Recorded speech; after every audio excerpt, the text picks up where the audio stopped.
Cricket is my favorite sport. Why am I saying this? Because in this video, I'm going to talk about some of the most common meanings of the word sport.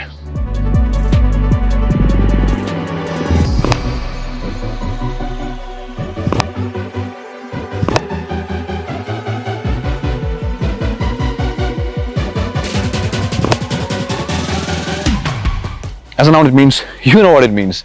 A game that requires physical effort. That's a sport. So what is a game? So there's a subtle difference between a game and a sport.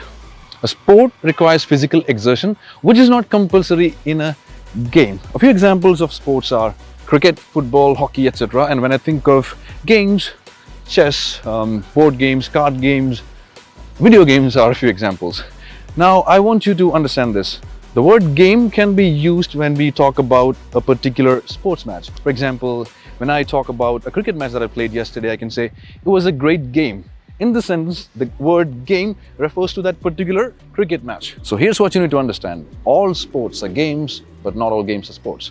Now let's talk about the second meaning of the word sport, which is a person who takes defeat, mocking, teasing in the right spirit. To give you an example, I would say, if someone doesn't behave well after a defeat, you can say to him, "Come on, man, be a sport." So in this sentence, the word sport refers to a person with good sportsmanship. Now let's talk about the verb form of the word sport. As a verb, it means to wear something, especially with the intention of displaying it ostentatiously.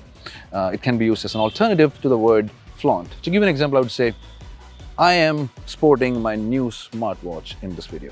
So that's pretty much it. And in case you want to know more details about the courses that we offer, you can click on the link in the description. I'll see you again. English House. English at your fingertips.